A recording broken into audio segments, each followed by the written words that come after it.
Good morning. For those of you tuning in for the first time, we are reading through the Gospel of John, one chapter per day for our daily devotionals on Mondays through Fridays.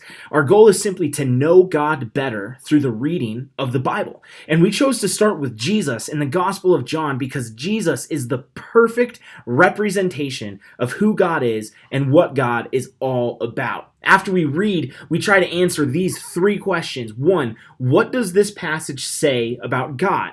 2, what does this passage say about people? And 3, what do we do in light of what this passage says about God and about people? Now, I'm only going to read a portion of the chapter and give my insight or my answers to those questions on just that portion. It's my hope, though, that you then engage with the rest of the chapter and uncover your own answers to the questions afterwards. So I'm going to pick up in John chapter 6, verse 16. That evening, Jesus' disciples went down to the shore to wait for him. But as darkness fell and Jesus still hadn't come back, they got into the boat and headed across the lake toward Capernaum. Soon a gale swept down upon them and the sea grew very rough. They had rowed 3 or 4 miles when suddenly they saw Jesus walking on the water toward the boat. They were terrified, but he called out to them, "Don't be afraid, I am here." And then they were eager to let him in the boat, and immediately they arrived at their destination. So what can we learn about God from this account of Jesus walking on the water?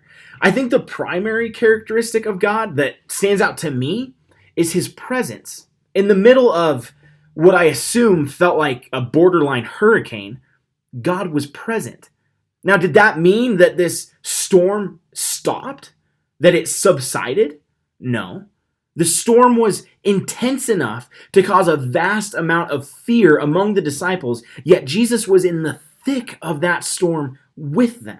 He was in the thick of it all with them, which should be the very thing to invoke a sense of fearlessness within us. The truth and the knowledge that God's presence is here. Now, in regard to people, the first thing that stood out to me about this passage was the impatience of people. Like, this was Jesus's crew. Wherever Jesus went, these people went. And Jesus, at this point right now, was most likely off praying, as he often removed himself to do. And the disciples were waiting for him to be done so that they could sail home. Well, for some reason, once it got dark, they were like, well, it's too late now. We might as well go. And they encounter a furious storm. Could it be that when we go places without Jesus, we subject ourselves to danger? Could patience be not only God's way of making us more like him, but also a way of protecting us? In other words, I think the disciples might have found themselves in that situation, might not have found themselves in that situation had they have just been patient. But they were impatient, and aren't we all? Humanity suffers from impatience, but God is with us in the storm. What do we do with this information? I think we must first recognize and acknowledge our impatience and then turn to and rely on the Holy Spirit for patience to begin to flow through us. Because we cannot be patient all on our own. Patience is a fruit of the Spirit. It comes through him. The difficult part, though, is when we start to ask for things like patience, because God doesn't simply snap his fingers and go, boom, you are now patient. Instead, he provides us with further opportunities to be patient. And those opportunities are generally pretty challenging.